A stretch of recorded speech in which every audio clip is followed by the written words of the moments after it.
41 സങ്കീർത്തനത്തിന്റെ ആദ്യത്തെ 3 വാക്യം ഒരാൾക്ക് ശബ്ദമുയർത്തി ദൈവത്തിന്റെ മുൻപാകെ വായിക്കാം.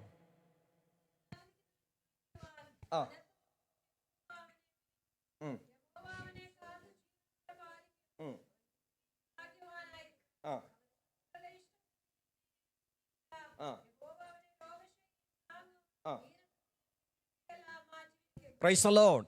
ഈ സങ്കീർത്തനത്തിനെ അതിൻ്റെ ഈ 13 വാക്യങ്ങൾ നാം പരിശോധിച്ച് പഠിക്കുമ്പോൾ ഇങ്ങനെയാണ് കാണുവാൻ സാധിക്കുന്നത്. എളിയവനെ ആദരിക്കുന്നതിനാൽ ഉണ്ടാകുന്ന അനുഗ്രഹം. Price the Lord. എളിയവൻ എന്ന വാക്കുകൊണ്ട് ഇവിടെ വിവർത്തിച്ചിരിക്കുന്നത്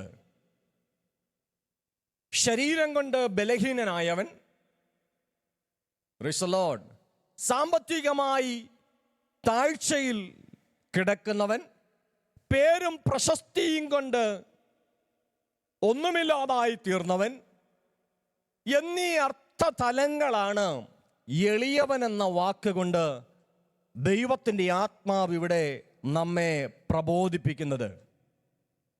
1-ാം വാക്യം ഇങ്ങനെ പറയുന്നു: എളിയവനെ ആദരിക്കുന്നവൻ ഭാഗ്യവാൻ. Price the Lord. ഈ ഭാഗം പരിശോധിച്ച് അല്ലെങ്കിൽ പഠിച്ചു വരുമ്പോൾ നമുക്ക് കാണുവാൻ സാധിക്കുന്നത് ഇതൊരു മശിഹൈക സങ്കീർത്തനമാണ്. 8-ാമത്തെ മശിഹൈക സങ്കീർത്തനമാണ് ഇതെന്ന് നമുക്ക് കാണുവാൻ സാധിക്കുന്നു. ഒരു വാക്യം അതിനാധാരമായി വായിക്കുവാൻ ദൈവനാമത്തിൽ നിങ്ങളെ ഓർപ്പിക്കുകയാണ്.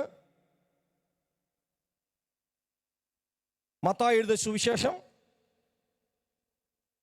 26-ാം അധ്യായം 14 മുതൽ 16 വരെയുള്ള വേദഭാഗം.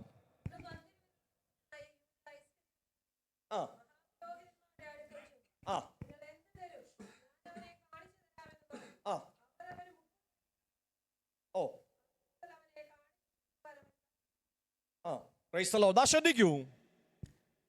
യേശുക്രിസ്തുവിനോട് ചേർന്ന് തൻ്റെ ജീവിതത്തിൻ്റെ അന്ത്യം വരെയും കൂടെ നടന്ന് ഏൽപ്പിച്ചതാകുന്ന മഹാനിയോഗത്തിൻ്റെ വക്താവായി തീർന്ന് ദൈവത്തിൻ്റെ രാജ്യത്തിൻ്റെ വ്യാപ്തിക്ക് വേണ്ടി നിലകൊള്ളേണ്ട മനുഷ്യൻ വ്യക്തിപരമായ ജീവിതത്തിലും, ഒന്നുകൂടി എൻ്റെ ചിന്ത പറയുകയാണെങ്കിൽ, പ്രവാചകന്മാർ അരുളി ചെയ്തതാകുന്ന ആ പ്രവചനത്തിൻ്റെ നിവർത്തീകരണം വെളിപ്പെടേണ്ടതിന് കാരണമായിട്ടും ആ മനുഷ്യൻ തൻ്റെ ഗുരുവും റബൂനിയുമായ യേശു കർത്താവിനെ ഒരു ചുംബനം കൊണ്ട് ഒറ്റിക്കൊടുപ്പാൻ ഇടയായി തീർന്നു. എന്നെ കേൾക്കുന്ന വാത്സല്യ സഹോദരങ്ങളെ, എളിയവനും ബലഹീനനും ദരിദ്രനും എന്ന ലോകം ആ കാലഘട്ടത്തിൽ അവനൊരു തച്ചന്റെ മകനല്ലേ, അവന്റെ സഹോദരന്മാരും സഹോദരിമാരും നമ്മോട് കൂടെ ഇവിടെ ഇല്ലേ എന്നൊക്കെ പറഞ്ഞ്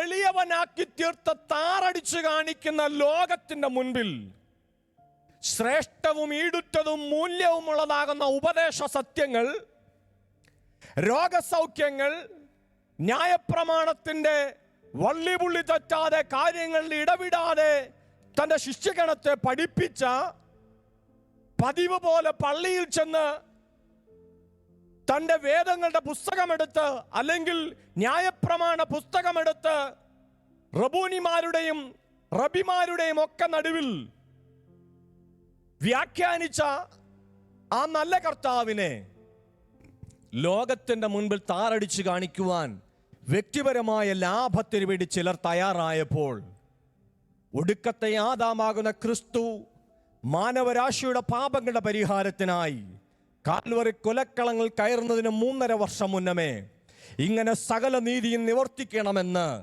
ഉള്ളതാകുന്ന ദൈവത്തിൻ്റെ പ്രമാണം വെളിപ്പെടേണ്ടതിന് വേണ്ടി യോഹന്നാന്റെ കൈക്കീഴിൽ യോർദാനാട്ടിങ്കൽ സ്നാനമേൽക്കുമ്പോൾ സ്വർഗത്തിൽ നിന്ന് ഒരശരീരി ഇങ്ങനെ കേട്ടു: ഇവൻ എൻ്റെ പ്രിയപുത്രൻ, ഇവനിൽ ഞാൻ പ്രസാദിച്ചിരിക്കുന്നു. എന്നെ നിങ്ങളെ നോക്കിക്കൊണ്ട് ലോകത്തിൻ്റെ വാക്കുകൾ ഒരുപക്ഷെ ഇങ്ങനെ ആയിരിക്കാം: അവനെ കൊണ്ടൊരു കാര്യമില്ല, അവളെ കൊണ്ടൊരു കാര്യമില്ല, ലോകത്തിന്റെ വാക്കുകൾ മുള്ളും മുനയുമുള്ളതായി എന്നെയും നിങ്ങളെയും ആക്രമിച്ച് കീഴ്പ്പെടുത്തുവാൻ ശ്രമിക്കുമ്പോൾ വ്യക്തിത്വത്തെ പോലും തച്ചുടയ്ക്കുന്ന നിലവാരത്തിൽ പൈശാചിക മണ്ഡലങ്ങൾ ഒരുമിച്ച് എഴുന്നേറ്റെന്ന് പറഞ്ഞാലും വാഗ്ദത്തമുള്ള ദൈവത്തിന്റെ ജനത്തോട് ഞാൻ കർത്താവിന്റെ നാമത്തിൽ ഇന്ന് പകലിൽ ഓർപ്പിക്കുകയാണ്, ദൈവം വിശ്വസ്തനായി അരുളി ചെയ്ത് വാഗ്ദത്തവും ആലോചനയും ഉണ്ടെങ്കിൽ, ദൈവമാണ് നട്ടതെങ്കിൽ ദൈവമാണ് വളർത്തുമാറാക്കുന്നതുമുള്ള സത്യം ദൈവജനം മറന്നു പോകരുത്. Price the Lord. അപ്പോൾ എളിയവനായിരുന്ന യേശു കർത്താവിനെ രാജാതിരാജാവും കർത്താതി കർത്താവും താൻ മാത്രം അമർത്തനയുമുള്ളവനുമായി സ്വർഗത്തിലെ ദൈവം ലോകത്തിന്റെ മുൻപാകെ അവനെ അങ്ങനെ സബ്മിറ്റ് ചെയ്തുവെങ്കിൽ എൻ്റെയും നിങ്ങളുടെയും ജീവിതത്തിൽ ഒരുപക്ഷെ നാം ജീവനോടെ ഇരിക്കുമ്പോഴായിരിക്കും കർത്താവിൻ്റെ കാഹളം കേൾക്കുന്നത്. അല്ലെങ്കിൽ മരിച്ച മണ്ണോട് ചേർന്ന് കഴിയുമ്പോൾ, പ്രൈസ് ദി ലോർഡ്, അല്ലെങ്കിൽ മരിച്ചു കഴിയുമ്പോൾ നമ്മുടെ സംസ്കാര ശുശ്രൂഷ സമയത്ത് ദൈവത്തിൻ്റെ ഭക്തന്മാർ ഇങ്ങനെ പറയും, നീയോ ഇപ്പോൾ പോയിക്കൊള്ളുക, കാലാവസാനത്തിൽ നിന്റെ ഓഹരി പ്രാപിപ്പാൻ എഴുന്നേറ്റു വരിക. എന്നെ കേൾക്കുന്ന സഹോദരങ്ങളെ, ചില ആഴ്ചകൾക്ക് മുന്നമേ ഞാൻ നിങ്ങളോട് പറഞ്ഞതാകുന്ന, അല്ലെങ്കിൽ ചില മാസങ്ങൾക്ക് മുന്നമേ ഞാൻ നിങ്ങളോട് പറഞ്ഞതാകുന്ന ഒരു ആലോചനയുടെ ഒരു ഭാഗം ഞാനവിടെ പറയുവാൻ ആഗ്രഹിക്കുക. ദൈവം ചെയ്തതാകുന്ന വാഗ്ദത്തം മറന്നു കളയുവാൻ അവൻ അനീതിയുള്ളവനല്ല. തൻ്റെ ഏകജാതനാകുന്ന പുത്രൻ ഇസ്ഹാക്കിനെ മോറിയാദേശത്തുള്ള മലയുടെ മുകളിൽ ഹോമയാഗപീഠത്തിന്മേൽ കെട്ടിക്കിടത്തി, പ്രൈസ് ദി ലോർഡ്, ഹോമയാഗം അർപ്പിക്കുവാൻ വേണ്ടി കത്തി ഉയർത്തി വെട്ടുവാൻ തുടങ്ങിയപ്പോൾ ഈ അബ്രഹാമേ അബ്രഹാമേ എന്ന് 2 പ്രാവശ്യം വിളിച്ച് ദൈവത്തിന്റെ ഭക്തനാകുന്ന ആ അബ്രഹാമിന് വേണ്ടി കോലാട്ട് കൊച്ചനെ ദൈവം കരുതി കഴിഞ്ഞപ്പോൾ അവനൊരു പേർ ലഭിപ്പാനിടയായി തീർന്നു. ഞാൻ നിന്നെ വിശ്വാസികളുടെ പിതാവാക്കി മാറ്റാം. ഞാനിതിങ്ങനെ പറയുവാനിടയായി തീർന്നു. ആ പഴയ നിയമ കാലഘട്ടത്തിൽ വിശ്വാസത്തിന് പ്രസക്തിയില്ല. വ്യക്തിപരമായ ജീവിതത്തിൽ 2 പേർ ഉടമ്പടി ചെയ്യുമ്പോൾ വിശ്വാസത്തിനല്ല വിശ്വസ്തതയ്ക്കായിരുന്നു പഴയ നിയമ പുസ്തകത്തിൽ അല്ലെങ്കിൽ ദൈവത്തിൻ്റെ മുൻപാകെ വിശ്വാസത്തെക്കാൾ ഉപരിയായി വിശ്വസ്തതയോടെ ദൈവത്തിനോട് നിൽക്കുക എന്നുള്ളതായിരുന്നു പഴയ നിയമ അല്ലെങ്കിൽ ന്യായപ്രമാണത്തിലേതാകുന്ന ആ ഒരു പ്രക്രിയ എന്ന് പറയുന്നാൽ. എന്നാൽ യേശുക്രിസ്തുവിൻ്റെ കാൽവരി ക്രൂശിലെ മരണത്തോടുകൂടി ആദ്യമായി മരിച്ച യേശുക്രിസ്തു മരിച്ച് അടക്കപ്പെട്ട് 3-ാം ദിവസം ഉയർത്തെഴുന്നേറ്റ് കഴിഞ്ഞപ്പോൾ യേശുക്രിസ്തുവിൽ ആദ്യമായി ആർ വിശ്വസിച്ചുവോ? ഏകദേശം 1200 12-14 നൂറ്റാണ്ടുകൾക്ക് ശേഷം, പ്രൈസ് ദി ലോർഡ്, അബ്രഹാമിനുള്ള ദൈവത്തിന്റെ വാഗ്ദത്തം നിറവേറി, ഞാൻ നിന്നെ വിശ്വാസികളുടെ പിതാവാക്കി മാറ്റാമെന്നുള്ളത് ഏഴയും ബലഹീനരുമാകുന്ന എൻ്റെയും നിങ്ങളുടെയും വ്യക്തിപരമായ ജീവിതത്തിൽ, പ്രൈസ് ദി ലോർഡ്, വിശ്വാസത്തിന് കൈമോശം വരരുത്.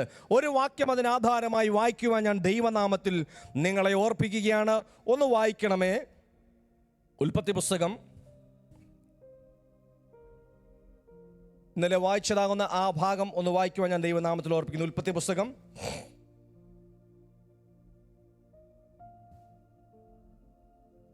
22-ാം അധ്യായം 1-ാം വാക്യം, 22-ാം അധ്യായം 11-ാം വാക്യം. ആ ആ ആ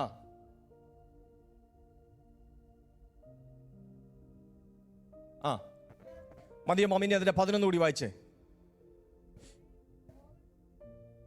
ആ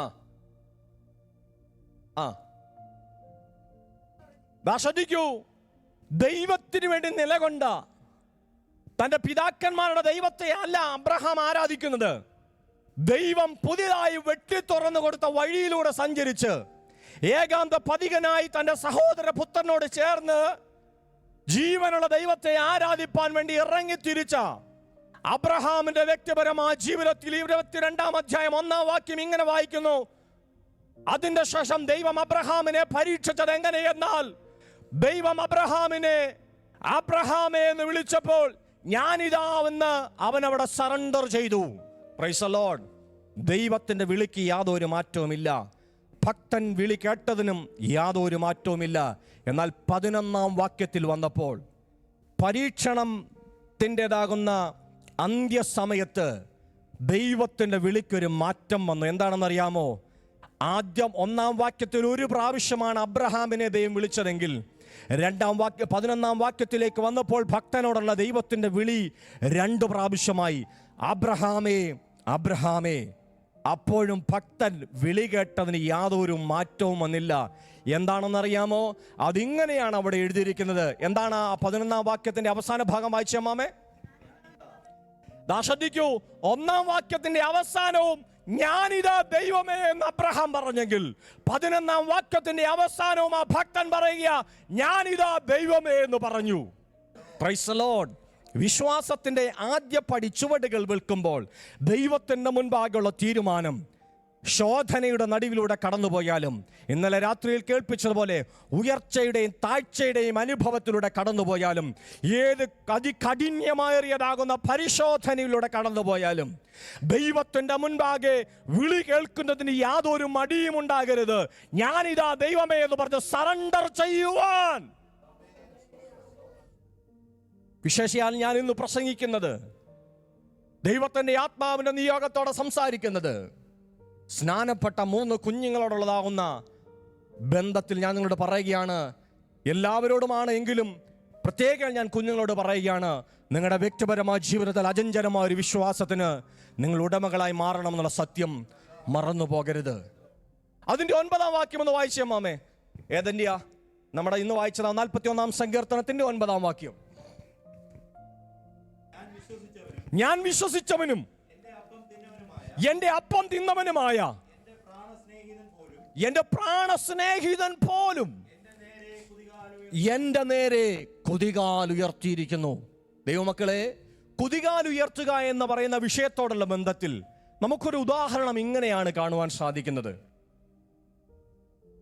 ഒരു യജമാനൻ ഒരു കുതിരയെ വളർത്തി.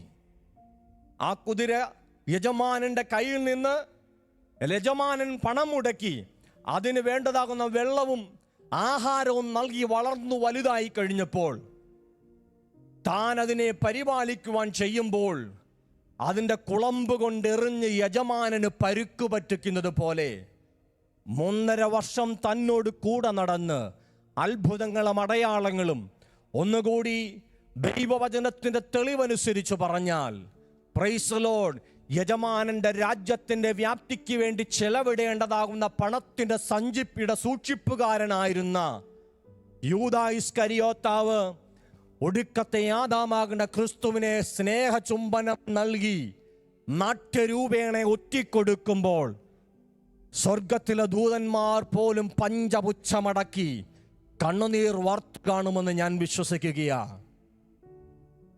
എന്നെ കേൾക്കുന്ന സഹോദരങ്ങളെ, സ്നാനമേറ്റ കുഞ്ഞുങ്ങളെ, ഞാൻ നിങ്ങളോട് പറയാം, നിങ്ങൾ ഇന്നെടുത്ത തീരുമാനം, നാളുകളായി നിങ്ങൾ രക്ഷിക്കപ്പെട്ടവരാണ്, മാനസാന്തരപ്പെട്ടവരാണ്, സ്നാനമെടുക്കുവാൻ തീരുമാനമെടുത്തവരാ.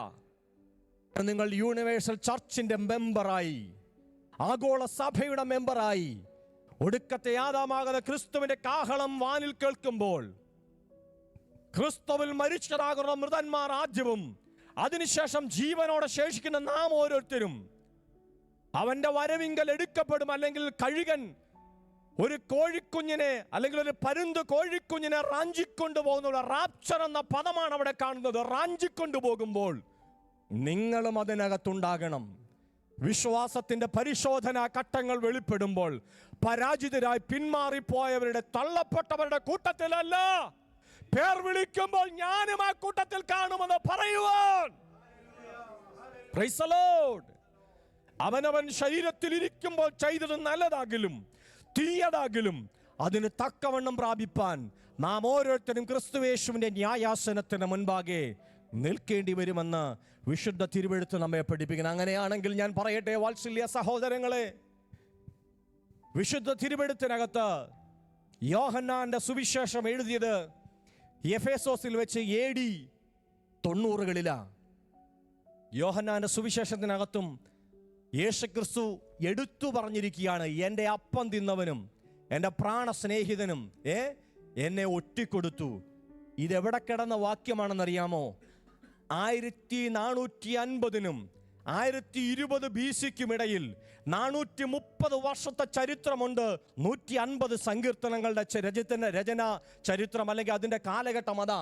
ആ കാലഘട്ടത്തിനിടയിൽ എഴുതപ്പെട്ടതാകുന്ന 41-ാം സങ്കീർത്തനത്തിനകത്ത് എഴുതി വെച്ചിരിക്കുകയാണ് 9-ാം വാക്യം. റിജോയ്സ് ഒന്നുകൂടെ വായിച്ചേ.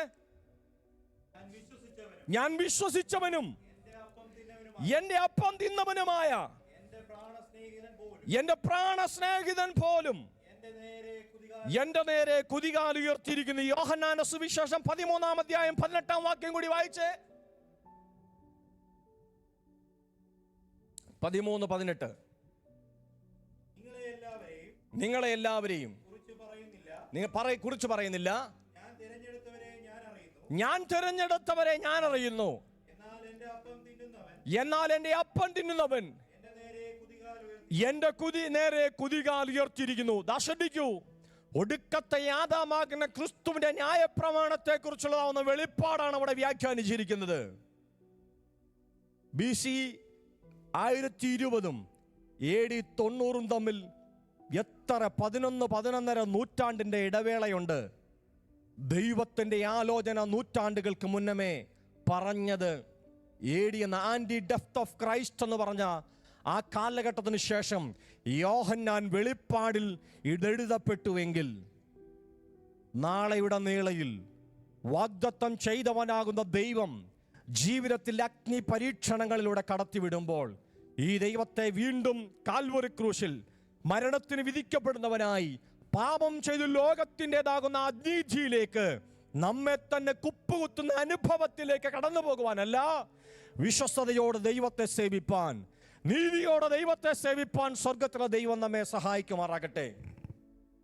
2001 നവംബർ മാസം 9-ാം തീയതി മുംബൈ സാക്കിനാക്ക ഷാരോൺ ഫെലോഷിപ്പ് ചർച്ചിനോടുള്ള ബന്ധത്തിൽ നടന്ന ഒരു ബൈബിൾ സ്റ്റഡിയിൽ ഒരു സ്കൂളിന്റെ വരാന്തയിൽ വെച്ച് കാനമച്ചന്റെയും ഡോക്ടർ B വർഗീസ് സാറിന്റെയും ശുശ്രൂഷയിൽ യേശു ക്രിസ്തുവിനെ രക്ഷിതാവും കർത്താവുമായി സ്വീകരിപ്പാൻ ദൈവം എനിക്ക് സാഹചര്യമൊരുക്കി. 2001 ഡിസംബർ മാസം 16-ാം തീയതി പ്രൈസ് ദി ലോർഡ് വിക്ടോറിയയിലുള്ളതാകുന്ന ഒരു ചർച്ചിന്റെ അകത്തുള്ളതാകുന്ന സ്നാനക്കുളത്തിൽ കർത്താവിന്റെ ദാസൻ ഇന്ന് ഡൽഹിയിൽ ദ്വാരകയിൽ ശുശ്രൂഷിക്കുന്ന പാസ്റ്റർ O അച്ചുകുഞ്ച പാസ്റ്റർ കൈക്കീഴിൽ പിതാവിൻ്റെയും പുത്രൻ്റെയും പരിശുദ്ധാത്മാവിൻ്റെയും നാമത്തിൽ സ്നാനമേൽക്കുവാനും ദൈവം എനിക്ക് സാഹചര്യമൊരുക്കി. അതാണ് എൻ്റെ ഐഡൻറ്റിറ്റി. അങ്ങനെയാണെങ്കിൽ ഞാൻ എൻ്റെ വാക്കുകൾ ശ്രദ്ധിക്കുന്ന 3 കുഞ്ഞുങ്ങളോട്, സ്നാനമേറ്റ ഹെഫ്സീബ, ഹന്ന, ഷാരോൺ, 3 കുഞ്ഞുങ്ങളോട് ഞാൻ പറയുകയാണ്, നിങ്ങൾ ആദ്യമായൊരു സഭയിൽ പോകുകയാണെങ്കിൽ, നിങ്ങളൊരു കൂട്ടായ്മയിൽ പോകുകയാണെങ്കിൽ, നിങ്ങൾക്ക് സാക്ഷ്യം പറയുവാൻ സമയം ലഭിച്ചാൽ നിങ്ങളുടെ ഐഡന്റിറ്റി വെളിപ്പെടുത്തേണ്ടത് എങ്ങനെയായിരിക്കണമെന്ന് നിങ്ങൾക്ക് മനസ്സിലാൻ ഞാൻ വിശ്വസിക്കുന്നു. നിങ്ങൾ എന്ന് രക്ഷിക്കപ്പെട്ടു, നിങ്ങൾ ആരുടെ കൈക്കീഴിൽ ഏത് സഭയുടെ അണ്ടറിൽ സ്നാനപ്പെട്ടു എന്നുള്ളത് നിങ്ങളുടെ തെളിവായിരിക്കണം. Price the Lord. എവിടെയെങ്കിലും എങ്ങനെയെങ്കിലും എന്നല്ല, ദൈവത്താൽ നയിക്കപ്പെടുന്ന ദൈവസഭയുടെ, ദൈവത്താൽ നയിക്കപ്പെടുന്ന ദൈവദാസന്മാരുടെ കൈക്കീഴിൽ കർത്താവിനെ രക്ഷിതാവും കർത്താവുമായി സ്വീകരിച്ച് ജലത്തിൽ സാക്ഷീകരിപ്പാൻ എനിക്ക് ഭാഗ്യമുണ്ടായി. അല്ലെങ്കിൽ നമ്മളൊരു സഭയിൽ ചെന്നാൽ എന്താ ഏതാ എവിടുന്ന് വരുന്നു എങ്ങനെ വരുന്നു എന്ന് ആർക്കും മനസ്സിലാകുകയില്ല. നമ്മുടെ ഐഡന്റിറ്റി വെളിപ്പെടുത്തേണ്ട ഉത്തരവാദിത്വം നമ്മുടേതാണ്. Price the Lord. ഇന്നലെ രാത്രിയിൽ ഞാൻ നിങ്ങളോട് സംസാരിച്ചപ്പോൾ ഇങ്ങനെ പറഞ്ഞു, പരിശുദ്ധാത്മാവ് നിറഞ്ഞ, വിശ്വാസം നിറഞ്ഞതാകുന്ന 7 ദൈവത്തിന്റെ ഭക്തന്മാരെ ദൈവത്തിന്റെ പ്രവർത്തിക്കായി അല്ലെങ്കിൽ മേശമേൽ ശുശ്രൂഷിപ്പാൻ യഹോവയുടെ ആത്മാവ് അല്ലെങ്കിൽ ദൈവത്തിന്റെ ആത്മാവ് തിരഞ്ഞെടുത്തു. യഹൂദനായി താൻ എന്തൊക്കെയോ തൊഴിൽ ചെയ്തുകൊണ്ടിരിക്കുന്ന സാഹചര്യത്തിൽ നിന്ന് കർത്താവിൻ്റെ ആലോചന കേട്ട് കർത്താവിനെ സേവിപ്പാൻ ഇറങ്ങിത്തിരിച്ചതാകുന്ന സ്തേഫാനോസും ഫിലിപ്പോസും മറ്റ് 5 പേരുടെയും പേരുകൾ നമുക്ക് അവിടെ കാണുവാൻ സാധിക്കുന്നുണ്ട്. ഒന്നാമനായ സ്തേഫാനോസ് രക്തസാക്ഷിയായി മാറ്റപ്പെട്ടു. രണ്ടാമനാകുന്ന ഫിലിപ്പോസ് എന്ന പേരിന്റെ അർത്ഥം അശ്വസ്നേഹി എന്നാണ് എന്ന് ഇന്നലെ രാത്രി ഞാൻ നിങ്ങളോട് പറയുവാനിടയായി തീർന്നു. ആ ദൈവഭക്തനെ ആ 6-ാം അധ്യായത്തിൽ നിന്ന് പിന്നെ നാം കാണുന്നത് 8-ാം അധ്യായത്തിലേക്കാ. ശമര്യയിൽ പോയി ദൈവത്തിന്റെ ആലോചന പറഞ്ഞു. പിശാചു ബാധിച്ചവർ, ഭൂതഗ്രസ്തരാവുന്ന മനുഷ്യർ അവന്റെ മുൻപാകെ പൈശാചിക ശക്തികൾ വിട്ടോടുവാൻ ഇടയായി തീർന്നു. മന്ത്രവാദം ചെയ്തതാകുന്ന ഒരു മനുഷ്യൻ അവൻ സർവ്വതും വിട്ട് യേശുവിനെ അനുഗമിപ്പാൻ ഇടയായി തീർന്നു. മേശമേൽ എച്ചിൽ പറക്കുന്നവനായിരുന്ന അല്ലെങ്കിൽ ആ ഡേർട്ടി പ്ലേറ്റുകൾ മഴക്കുന്നവനായിരുന്ന അവൻ പിന്നത്തേതിൽ ദൈവത്തിന്റെ കാവൽക്കാരനായി ആ പട്ടണത്തിന് സുവിശേഷകനാരെയും മാറ്റപ്പെട്ടു. അവിടുന്ന് പിന്നത്തേതിൽ ഈ മനുഷ്യനെ കാണുന്നത് എന്താണ്? നമ്മുടെ ഗസയുടെ നിർജ്ജന പ്രദേശത്ത് മരുഭൂമിയിൽ സഞ്ചരിക്കുന്ന തേരിന് അതിനോട് ചേർന്ന് ഓടുന്നതാകുന്ന ഒരു ഫിലിപ്പോസിനെ കാണുവാൻ ഇടയായി തീർന്നു. ദൈവത്താൽ അനുഗ്രഹിക്കപ്പെട്ടവനായി, ദൈവത്താൽ നയിക്കപ്പെടുന്നവനായി ആ തേരിനോട് ചേർന്ന് ഓടിക്കഴിയുമ്പോൾ ഒരു ദൈവഭക്തനെ അല്ലെങ്കിൽ ഒരു മനുഷ്യനെ ദൈവഭക്തനാക്കി മാറ്റുവാൻ, അവനെ ജലത്തിൽ സ്നാനപ്പെടുത്തുവാൻ ഇടയായി തീർന്നു. അവിടെയും ആ ദൈവഭക്തനെ ദൈവത്തിൻ്റെ ആത്മാവ് വെറുതെ വിട്ടില്ല. പിന്നത്തേതിൽ ദൈവത്തിൻ്റെ ഭക്തനെ കാണുന്നത് അസ്തോദാണ്. അസ്തോദ് എന്ന് പറഞ്ഞാൽ ഫെലിസ്ത്യരുടെ പഞ്ചനഗരങ്ങളാണ്. അസ്തോദ് ഞാൻ പറയുവാനിടയായി തീർന്നു. ഏതാണ് ഫെലിസ്ത്യരുടെ പഞ്ചനഗരങ്ങൾ എന്നറിയാമോ? അസ്തോദ് എന്ന വാക്കിനർത്ഥം കോട്ടയെന്നാണ്. ഗസ, ഗത്ത്, എക്രോൻ, അസ്കലോൻ, അസ്തോദ് എന്നീ ഫെലിസ്ത്യരുടെ പഞ്ചനഗരങ്ങളിൽ പ്രധാനപ്പെട്ടതാകുന്ന അസ്തോദ്, കോട്ട എന്ന പേരിനർത്ഥമുള്ളതാകുന്ന അസ്തോദിൽ ദൈവത്തിന് വേണ്ടി വൻകാര്യങ്ങൾ ചെയ്യുവാൻ ദൈവം ആ ഭക്തനെ നിലനിർത്തി. ശ്രദ്ധിക്കൂ, അസ്തോദിലായിരുന്നു ദാഗോന്റെ ക്ഷേത്രമുള്ളത്. അവിടെയാണ് ദൈവത്തിൻ്റെ പെട്ടകം കൊണ്ടുപോയി 2 പ്രാവശ്യം ദാഗോന്റെ ക്ഷേത്രത്തിൻ്റെ മുൻപാകെ വെച്ച് കഴിഞ്ഞപ്പോൾ ദാഗോന്റെ ആ വിഗ്രഹം വീണുടയുവാൻ ഇടയായി തീർന്നത്. വാഗ്ദത്തമുള്ള, ആലോചനയുള്ള, അരുളപ്പാടുള്ളതാകുന്ന ദൈവത്തിൻ്റെ പെട്ടകം ഇരിക്കേണ്ടത് ചുമക്കേണ്ടവൻ ചുമന്നെങ്കിൽ മാത്രമേ, നടത്തേണ്ടവൻ നടത്തിയെങ്കിൽ മാത്രമേ നമ്മുടെ ശോഭനമായ ജീവിതമാകുകയുള്ളൂ. ദൈവത്തിന്റെ പെട്ടകമായി നാം ഓരോരുത്തരും ജീവനുള്ള ദൈവത്തിന്റെ ആലയമായി മാറ്റപ്പെട്ടു. വിശേഷപ്പെട്ടാൽ കുഞ്ഞുങ്ങളെ നിങ്ങളോട് ഞാൻ പറയുന്നു, നിങ്ങളുടെ മാതാപിതാക്കൾക്ക് നിങ്ങളും കുഞ്ഞുങ്ങളായിരിക്കാം, നിങ്ങളുടെ സഭയ്ക്ക് നിങ്ങൾ കുഞ്ഞുങ്ങളായിരിക്കാം. പക്ഷെ വാഴ്ത്തപ്പെട്ടവനാകുന്ന സ്വർഗീയ കർത്താവിന് തന്റെ പുത്രനാകുന്ന യേശു ക്രിസ്തുവിന്റെ രക്തത്താൽ വീണ്ടെടുക്കപ്പെട്ട തലമുറകളാണെന്നുള്ള സത്യം നിങ്ങൾ മറന്നു പോകരുത്. നിങ്ങളെ നടത്തിയവരെ നിങ്ങൾ മറന്നു പോകരുത്. നിങ്ങളെ സൺഡേ സ്കൂൾ പഠിപ്പിച്ചവരെ നിങ്ങൾ മറന്നു പോകരുത്. നിങ്ങളുടെ മാതാപിതാക്കളുടെ കർത്തവ്യം നിങ്ങൾ മറന്നു പോകരുത്. നിങ്ങളുടെ സഭയിൽ ശുശ്രൂഷിക്കുന്ന ദൈവദാസന്മാരുടെ കർത്തവ്യം നിങ്ങൾ മറന്നു പോകരുത്. നിങ്ങൾ ഈ ലോകത്തിലായിരിക്കുമ്പോൾ ലോകത്തിന്റെ നിയമത്തെ അനുസരിക്കണം. അപ്പോൾ തന്നെ ഉത്തമനായ ഒരു ഇന്ത്യൻ അല്ലെങ്കിൽ ഒരു UK പൗരൻ അല്ലെങ്കിൽ പൗര എന്ന നിലയിൽ നിങ്ങൾക്ക് സ്വർഗത്തിലേതാകുന്ന ദൈവത്തിന്റെ കൽപ്പനയും അല്ലെങ്കിൽ നിയമങ്ങളും അനുസരിക്കണമെന്നുള്ള സത്യം മറന്നു പോകരുത്, വിസ്മരിക്കരുത്. ശ്രദ്ധിക്കുക സഹോദരങ്ങളെ, ഈ ഫിലിപ്പോസിനെ പിന്നെ കാണുന്നത് എവിടെയാണെന്ന് അറിയാമോ? കൈസരിയിൽ. റോമിലെ ഹെരോദാക്കന്മാരുടെയും പൗരപ്രമുഖന്മാരും പാർക്കുന്നതാകുന്ന വിശേഷപ്പെട്ടതാകുന്ന പട്ടണത്തിൽ കന്യകമാരും പ്രവചിക്കുന്നവരുമാവുന്ന 4 പെൺകുട്ടികളുടെ അപ്പനായി ഫിലിപ്പോസിനെ ദൈവം മാറ്റിയെങ്കിൽ, ദൈവത്തിന്റെ പെട്ടകം വിശ്വസ്തയോടെ ചുമന്ന ആ ദൈവഭക്തന്റെ തലമുറയെ മാനിക്കുന്ന കാര്യം ദൈവം മറന്നുപോയില്ല. ഇന്ന് പകലിൽ ഞാൻ ദൈവത്തിന്റെ ആത്മാവിൽ നിറഞ്ഞ് ദൈവജനത്തോട് ഒന്നുകൂടി ഞാൻ നിങ്ങളെ പ്രബോധിപ്പിക്കുകയാണ്. ദൈവത്തിന് വേണ്ടി നിലകൊണ്ടതാകുന്ന ആ ദൈവഭക്തനെ ദൈവം മാനിച്ചെങ്കിൽ, ഒന്നാമത്തെ സാഹചര്യം താഴ്ചയുടെ അനുഭവം എന്ന് ലോകം പറയുന്ന മേശമേലുള്ള ശുശ്രൂഷയായിരുന്നു. രണ്ടാമത്തെ അനുഭവം ആ ദുരാത്മാക്കൾ നിറയപ്പെട്ടതാകുന്ന ആ ശമരിയയിലായിരുന്നു. മൂന്നാമത്തെ അനുഭവം മരുഭൂമിയിൽ ഗസയുടെ നിർജ്ജന പ്രദേശത്തായിരുന്നെങ്കിൽ, നാലാമത്തേത് പ്രൈസ് ദി ലോർഡ് ആ ദൈവഭക്തൻ കടന്നു ചെന്ന് എവിടെയാണെന്നറിയാമോ? ഫെലിസ്ത്യരുടെ പഞ്ചനഗരങ്ങളുള്ളതാകുന്ന അസ്തോദ്. അസ്തോദ് എന്ന വാക്കിന്റെ ഇന്നത്തെ പേരെന്താണെന്ന് പറയാം? അസ്തൂദ്. അസ്തൂദ് എവിടെയാണെന്നറിയാമോ? ഗസയില. Praise the Lord. ഗസ എവിടെ?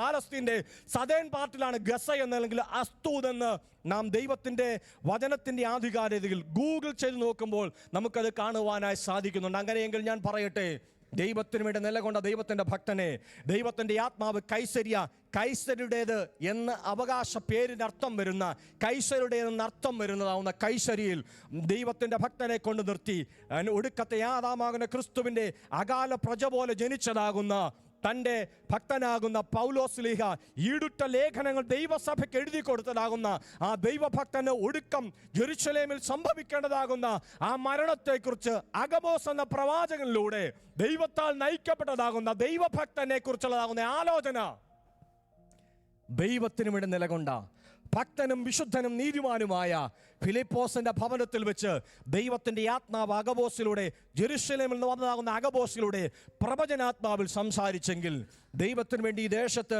നിങ്ങളെടുത്ത തീരുമാനം നിലകൊണ്ടതാകുന്ന അവസ്ഥകൾ സ്വർഗത്തിലെ ദൈവം മുദ്രയിട്ടിരിക്കുക. ഈ ദേശത്ത് ഇങ്ങനെ ഒരു വേല തുടങ്ങുവാൻ, ഈ ദേശത്ത് ഇങ്ങനെ ഒരു ദൈവസഭയോടെ എടുക്കുവാൻ ആരൊക്കെ ഇതിനൊക്കെ ചോരയും നീരും പണവും ചെലവിട്ടിട്ടുണ്ടോ അതിനെല്ലാം പ്രതിഫലം നൽകുവാൻ എൻ്റെ ദൈവം ശക്തനാ. എൻ്റെ വാക്കുകൾ ഞാൻ അവസാനിപ്പിക്കുക. എൻ്റെ അപ്പം തിന്നവനും എൻ്റെ പ്രാണസ്നേഹിതനും എൻ്റെ കുതികാൽ എനിക്ക് നേരെ കുതികാൽ ഉയർത്തിയിരിക്കുന്നു. ആരെല്ലാം എതിരായി വന്നെന്ന് പറഞ്ഞാലും ലോകത്തിൽ അനുകൂലമായി നമുക്ക് വേണ്ടി മാറ്റപ്പെടുന്ന ഒരു നല്ല കർത്താവുണ്ട്. ആ കർത്താവിൻ്റെ പാദപീഠത്തെങ്കിൽ നമ്മുടെ കണ്ണുകളെ അടയ്ക്കാം. ഒരു വാക്ക് നമുക്ക് പ്രാർത്ഥിക്കാം. നാം എല്ലാവരും പ്രാർത്ഥിക്കുമ്പോൾ വത്സല ബിജുച്ചായൻ ഒരു വാക്കിൽ പ്രാർത്ഥിച്ചാട്ട്.